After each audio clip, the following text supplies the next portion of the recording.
वाशिम येथील आदिवासी वसतिगृहातील विद्यार्थिनींचा गृहपालाच्या पतीकडून शारीरिक छळ, पोलिसांत तक्रार दाखल।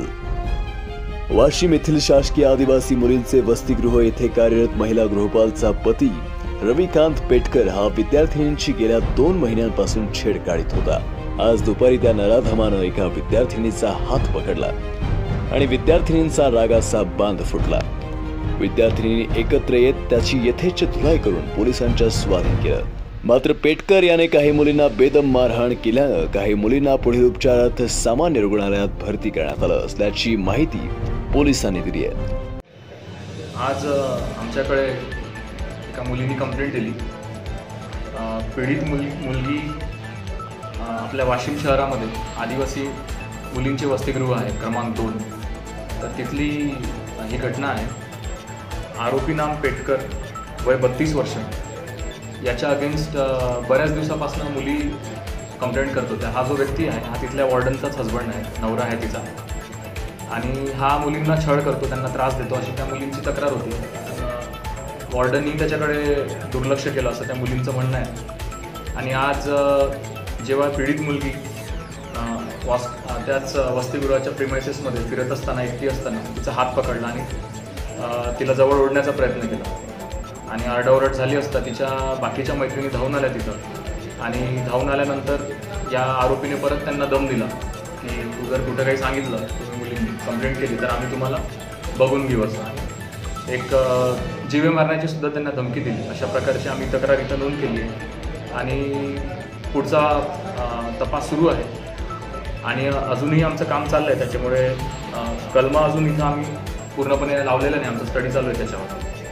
त्या नराधमा विरोधात पोलिसांत तक्रार दाखल करण्यात आली आहे। पेटकर याच्यावर कडक कारवाई करण्यासाठी विद्यार्थिनी पोलीस स्टेशन आवारात बसून होत्या। न्याय मिळण्यासाठी आदिवासी नेते पोलीस स्टेशनमध्ये ठाण मांडून बसले आहेत। मी डीपी लोखंडे, सचिव अखिल भारतीय आदिवासी विकास परिषद नवी दिल्ली, वाशिम जिल्ह्याचा सचिव महासचिव म्हणून बोलतो आहे। आज जे वाशिम ह्या ठिकाणी आदिवासी मुलींचे नवीन वसतिगृह यामध्ये एक भयानक प्रकार असा घडलेला आहे। वार्डन अग्रहरी यांचे पती यांनी मुलीच्या सांगण्यावरून 6 महिन्यापासून मुलीला छेडछाड करण्याचा प्रयत्न चालू आहे। अंधाराचा फायदा घेऊन त्या मुलीचे हात धरणं किंवा इतर बाबी त्या मुलींनी समक्ष रिपोर्टमध्ये दर्शवलेल्या आहेत। तर असा प्रकार गुन्हास्पद आहे। तर अग्रहरीचे जे पती आहेत यांच्यावर शासनाने कडक कार्यवाही करण्यात यावी आणि याला अशा हा प्रकाराबद्दल विनयभंगाचाच नाही तर त्यांच्यावर फाशीचा गुन्हा दाखल करायला पाहिजे आणि अशा व्यक्तीला फाशी द्यायला पाहिजे। कारण ह्या आदिवासींच्या मुली खेड्या दुर्गम भागातून या ठिकाणी शिकण्यासाठी येतात। 11वी पासून ते MA पर्यंत शिक्षण घेतात आणि पालकांचा सर्वस्वी विश्वास हा ज्या ठिकाणी जो वार्डन असतो त्यांच्यावर असतो आणि त्यांनी या पालकत्वाचा एक फार घोर अपमान केलेला आहे आणि त्या मॅडमलासुद्धा याच्याबद्दल कठोरात कठोर शिक्षा व्हायला पाहिजे असं आमचं अखिल भारतीय आदिवासी विकास परिषद संघटनेच्या वतीने आमचं एक कडक म्हणणं आहे। आणि आमची हे संघटनेची एक पुढील वाटचाल आहे की आम्ही पूर्ण शासनापर्यंत आमच्या संघटनेच्या मार्फत ही तक्रार दाखल करू आणि ज्या गोष्टी या अतिशय घृणास्पद घडत आहे यांच्यावर शासनाने दखल घ्यावी, शासनाने याच्यावर काहीतरी निगराणी राखावी अशी आम्ही शासनाकडे एक मागणी करणार आहोत। आणि आजचं हे प्रकरण झालेलं आहे याच्यावर कडकात जेवढी कारवाई करता येईल अशी पोलीस स्टेशनने करण्यात यावी, शासनाने याची दखल घेण्यात यावी अशी आम्ही अखिल भारतीय आदिवासी विकास परिषदेच्या वतीने आनंदरावजी पवार अध्यक्ष अखिल भारतीय आदिवासी विकास परिषद वाशिम जिल्हा, सर्व संघटनेचे पदाधिकारी आणि या ठिकाणी जमलेले सगळे असंख्य आदिवासीचे जे बांधव आहेत यांच्या वतीने करण्यात येत आहे। अशा पद्धतीने हा जो प्रकार बंद नाही झाला तर आम्ही पुढील एखादी उपोषणास बसू किंवा रास्ता रोकोसुद्धा करण्याचा प्रयत्न करू अशा पद्धतीने आम्ही ही शासनाकडे मागणी करत आहोत। गेल्या 2 महिन्यांपासून महिला गृहपालचा पती रविकांत पेटकर विद्यार्थिनींची छेड काढत होता। रात्री अपरात्री विद्यार्थिनींच्या खोलीत शिरून मुलींच्या बॅगची झडती घेऊन बॅगमधले कपडे काढून मुलींना लज्जित करीत होता। काही मुलींना जातीवाचक शिवीगाळ करून शारीरिक आणि मानसिक त्रास देत असल्याचा आरोपही मुलींनी केला आहे। आणि म्हणजे मुलीला जेवणामध्ये लोणचं येत नव्हतं तेव्हा मुलीने सरांना प्रश्न केला की सर लोणचं का बरं नाही, तर सर म्हणत तुम्हाला माहिती आहे का लोणचं ज्या बायला जी बाई प्रेग्नेंट असते कारण तीच लोणचं खाते म्हणे. तुम्ही का प्रेग्नेंट आहे का तुम्हाला लोणचं पाहिजे खायला. आणि एका मुलीनं असं म्हटलं होतं की आम्हाला मेसमध्ये जेव्हा समजा डब्याचे आम्हाला तरी पाहिजे तेव्हा ते सर म्हणाली होती की प्रॉब्लेम होते म्हणजे हे तर कुठपर्यंत जातात मुलीच्या.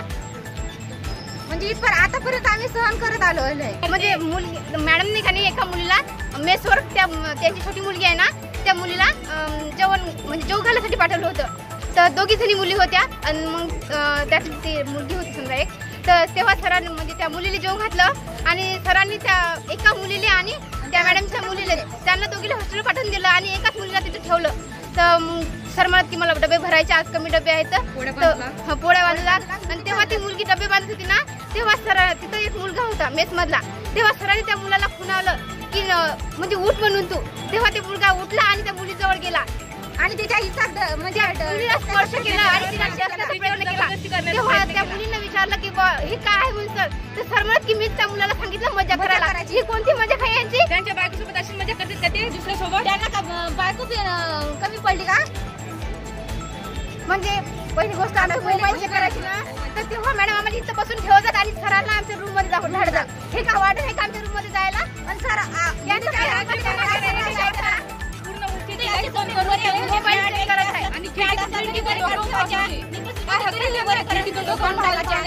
ज्या मुली घरी जायला होते ना त्यांची बॅग मुलीच्या समोर आणून एक एक कपडा काढून दाखवत जायचं. प्रदर्शन करते का आमची.